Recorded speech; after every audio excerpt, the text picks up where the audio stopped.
ಉದ್ದೇಶ ಏನಂದ್ರೆ ಕೋಲಾರ ಜಿಲ್ಲಾ ಕೇಂದ್ರವನ್ನು ಮಾಡಿದ್ರೆ ಇದರ ಕಾಬೂಲಿ ಜಿಲ್ಲೆಗೆ ಅದು ಸಾಕು ಕೆಲವೆಡೆಗೆ ಅಂತಿಮ ಅಲ್ಲ. ಗುಜರಾತಲ್ಲಿ ಅಮಿತ್ ಶಾ ಅವರು ಮುಖ್ಯಮಂತ್ರಿ ಆಗಿದ್ದಾಗ ಇದೇ ನಮ್ಮ ಪ್ರಧಾನಿಯಾಗಿರ್ತಕ್ಕಂಥ ಮೋದಿ ಅವರು ಮುಖ್ಯಮಂತ್ರಿ ಆಗಿರ್ತಕ್ಕಂಥ ಎಂತೆಂಥ ಘಟನೆಗಳು ನಡೆದಿದೆ, ಎಷ್ಟು ಕೊಲೆಗಳಾಗಿದೆ, ಆ ಕೊಲೆಗಳ ಸಂಬಂಧ ಅವರು ಬೆಳೀತಾ ಯಾಕೆ ಮಾಡೋದು, ಅವತ್ತಾಗಿರ್ತಕ್ಕಂಥ ಕೊಲೆಗಳಿಗೆ ಇದುವರೆಗೂ ಪರಿಹಾರಗಳಿಲ್ಲ, ನಮ್ಮನ್ನು ಯಾರು ಎಷ್ಟು ಮಾಡೋಕ್ಕಾಗಲ್ಲ ಅನ್ನೋ ಒಂದು ಹುಮ್ಮತದ ಕೇಂದ್ರ ಸರ್ಕಾರ ಮುಂದುವರಿಸಿದೆ. ನಾನು ಯಾಕೆ ಮಾತನಾಡ್ತಿದ್ರೆ ಕೋಲಾರದಲ್ಲಿ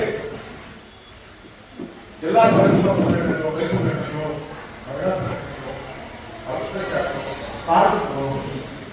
ವರ್ತಕರು ಹೀಗೆ ಒಂದು ಭಾಗದಲ್ಲಿರ್ತಕ್ಕಂಥ ಎಲ್ಲ ಬಂದು ಮಾಡೋ ಬೆಳೆಗೆ ನಮ್ಮ ಆಕ್ರೋಶ ವ್ಯಕ್ತಪಡಿಸೋ ಬೆಳೆಗೆ ನಾನು ಯಾಕೆ ಮಾತಾಡ್ತಾ ಇದ್ದೀನಿ ಅಂತಂದ್ರೆ 2002-2003 ಹೆಚ್ಚು 20 ವರ್ಷಗಳ ಹಿಂದೆ ಗುಜರಾತ್ನಲ್ಲಿ ಗೃಹಮಂತ್ರಿಗಳಾಗಿದ್ದಂಥ ಸಂದರ್ಭದಲ್ಲಿ ಆಗಿರ್ತಕ್ಕಂಥ ಕೊಲೆಗಳಿಗೆ ಅವರ ಸತ್ತಿರ್ತಕ್ಕಂಥ ಜನರ ಕುಟುಂಬಗಳ ಪರಿಹಾರಗಳಿಲ್ಲ. ಈಗ ಅವ್ರು ಯಾವುದೇ ಕಾರಣಕ್ಕೂ ರಾಜೀನಾಮೆ ಕೊಡುವ ಆಯ್ಕೆ ಮತ್ತು ಮಹಿಳೆಯರ ಬಗ್ಗೆ ಇಲ್ಲಿರ್ತಕ್ಕಂಥ ಎಲ್ಲರೂ ನಮ್ಗೆ ಗೊತ್ತಿದೆ.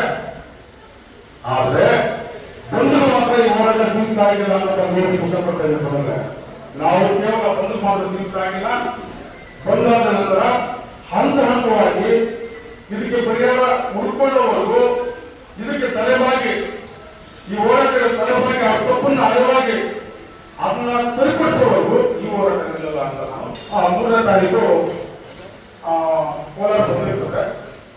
ಇದು ರೂಪರೇಷೆ ಏನಿರ್ತದೆ ಅಂತಂದ್ರೆ ನಾವು ಕರಪತ್ರ ನಿಮ್ಮ ಮುಂದೆ ಬಿಡುಗಡೆ ಮಾಡೋವರೆಗೂ ಎಲ್ಲೂ ಅನೌನ್ಸ್ ಮಾಡೋದಕ್ಕೆ ಇರಲಿಲ್ಲ.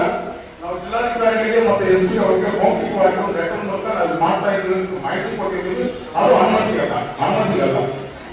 ನಾವು ಜಿಲ್ಲಾ ಆಡಳಿತದ ಬಗ್ಗೆ ನಮ್ಗೆ ವಿಶ್ವಾಸ ಇದೆ. ಅವ್ರಿಗೂ ತೊಂದರೆ ಆಗಬಾರ್ದು ಬಂದೋಬಸ್ತಿಗೆ ನಮ್ಮ ಹಿತದೃಷ್ಟಿಯಿಂದ ಅವ್ರ ನಮ್ಮದು ವಿಶ್ವಾಸ ನಡೆಸ್ಕೊಂಡಿದ್ದೀವಿ. ಸರ್ಕಾರ ಗಮನಕ್ಕೆ ತಂದಿದ್ದೀವಿ. ಇವತ್ತಿಂದ ನಾವು ಕಾರ್ಯಕ್ರಮಗಳನ್ನ ಹುಡುಕಬೇಕು. 3ನೇ ತಾರೀಕು ಜನವರಿ 3ಕ್ಕೆ ಇರ್ತಕ್ಕಂಥ ಬಂದ್ಗೆ ಇವತ್ತಿಂದ ನಾವು ವಾಲ್ ಪೇಂಟಿಂಗ್ಸ್ ಇರ್ಬೋದು, ಕರಪತ್ರಗಳಿರ್ಬೋದು, ಪೋಸ್ಟರ್ಸ್ ಇರ್ಬೋದು, ಆಮೇಲೆ ಸ್ಟಿಕರ್ಸ್ ಇರ್ಬೋದು, ಸಿದ್ಧತೆಗಳು ಅಲ್ಲ ಎಲ್ಲಾ ರೀತಿಯ ಪ್ರಚಾರ ಬೇಕಾಗಿರ್ತಕ್ಕಂಥ ಪ್ರತಿ ಅಂಬೇಡ್ಕರ್ ಅನುಯಾಯಿಗೆ ಮಾಹಿತಿ ತಲುಪಿಸುವವರೆಗೂ ನಾವು ಇದು ಪ್ರಚಾರ ಕಾರ್ಯಕ್ರಮಗಳು ಕೈಗೊಳ್ತೀವಿ. ಅದೇ ರೀತಿ 1 ಅಥವಾ 2ನೇ ತಾರೀಕು ನಾವು ಕೋಲಾರದಲ್ಲಿ ಬೈಕ್ ರ್ಯಾಲಿ ಮಾಡುವ ಮೂಲಕ ಪ್ರತಿ ಅಂಗಡಿಗಳು ಮುಂಗಟ್ಟುಗಳಿಗೆ ನಗರವಾಸಿಗಳಿಗೆ ಮತ್ತೆ ಗ್ರಾಮೀಣ ಭಾಗದಲ್ಲಿ ಬರ್ತಕ್ಕಂಥ ಜನತೆ ನಾಳೆ ಬಂದು ನಾವು ಅರಿವು ಮೂಡಿಸೋದಕ್ಕೆ ನಾವು ಬೈಕ್ ರ್ಯಾಲಿ ಮಾಡ್ತೀವಿ 2ನೇ ತಾರೀಕು. 3ನೇ ತಾರೀಕು ಬಂದು ಎಲ್ಲ ಪೂರ್ವ ಸಿದ್ಧತೆಗಳು ನಾವು ತಯಾರು ಮಾಡ್ಕೊಂಡಿದ್ದೀವಿ. ಇವತ್ತಿಂದ ಚಾಲ್ತಿ ಕೊಡ್ತಾ ಇದ್ದೀವಿ. ಸರ್ಕಾರ ನಾವು ಎಲ್ಲ ಪೂರ್ವವಾಗಿ ಬಂದು ಶಾಂತಿಯುತವಾಗಿರ್ತದೆ. ಯಾವುದೇ ರೀತಿಯ ಹಸ್ತಕ್ಷೇಪಗಳಿಗೆ ನಾವು ಯಾವ ಅವಕಾಶ ಮಾಡ್ಕೊಡಲ್ಲ. ನಿಮ್ಮನ್ನ ಭದ್ರತೆಯ ವಿಶ್ವಾಸ ತಗೊಂಡು ನಾವು ನನ್ನ ಆಕ್ರೋಶ ವ್ಯಕ್ತಪಡಿಸ್ತಾ ಇದ್ದೀವಿ. ತಾವೆಲ್ಲರೂ ನಮ್ಮ ಸಹಕಾರ ನೀಡಬೇಕು ಅಂತ ಹೇಳಿಬಿಟ್ಟು ನಾವೆಲ್ಲರೂ ನಾನು ಹೇಳ್ತಾ ಇದ್ದೇನೆ. ಯಾರಾದರೂ ಪ್ರಶ್ನೆ ಕೇಳ್ಬೋದು. ಬಾಬಾ ಸಾಹೇಬರು ರಚಿಸಿದಂತಹ ಸಂವಿಧಾನವೇ ಮೂಲ. ಅಂತಹ ಬಾಬಾ ಸಾಹೇಬರನ್ನ 3 ಸರಿ ಅಲ್ಲ 100 ಸರಿ ಇಡೀ ನಮ್ಮ ಜೀವನವೆಲ್ಲ ನಾವು ಸ್ಮರಿಸ್ತೀವಿ. ಇಡೀ ದೇಶ ಸ್ಮರಿಸ್ತಾ ಇದೆ ಇವತ್ತು. ಅಂತಹ ಅವಹೇಳನಕಾರಿ ಹೇಳಿಕೆಯನ್ನ ನೀಡಿದಂತಹ ಆ ವ್ಯಕ್ತಿಯನ್ನ ಸಂಸತ್ನಿಂದ ಕಿತ್ತಾಕ್ಬೇಕು. ಆ ಮಿನಿಸ್ಟ್ರಿ ಏನಿದೆ ಕ್ಯಾಬಿನೆಟ್ ನಿಂದ ಕಿತ್ತಾಕ್ಬೇಕು.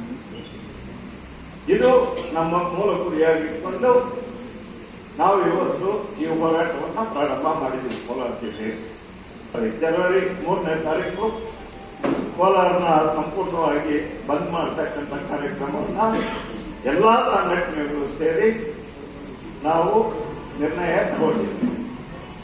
ನಿಮ್ಮ ಸಂಪೂರ್ಣವಾದ ಸಹಕಾರ ನಮಗೆ ಬೇಕಂತ ಪತ್ರಕರ್ತರನ್ನು ನಾನು ಮನವಿ ಮಾಡ್ತಾ ಜಿಲ್ಲಾಧಿಕಾರಿಗಳು, ಜಿಲ್ಲಾ ರಕ್ಷಣಾಧಿಕಾರಿಗಳು, ಇತರೆ ಅಧಿಕಾರಿಗಳಲ್ಲಿ ಈಗಾಗಲೇ ನಾವು ಮನವಿ ಸಲ್ಲಿಸಿ ಅವರ ಅನುಮತಿಯನ್ನು ಸಹ ಪಡೆದಿದ್ದೀವಿ. 3ನೇ ತಾರೀಕು ಬೆಳಗ್ಗೆ ನಚಿಕೇತ ನಿಲಯದಲ್ಲಿ ಸಾವಿರಾರು ಜನ ಎಲ್ಲಾ ಜನಾಂಗದ ಕಾರ್ಯಕರ್ತರು ನಚಿಕೇತ ನಿಲಯದಲ್ಲಿ ನಾವು ಆವರಣದಲ್ಲಿ ಸೇರ್ಕೊಂಡು ಅಲ್ಲಿಂದ ಇಡೀ ಕೋಲಾರ ನಗರವನ್ನ ನಾವು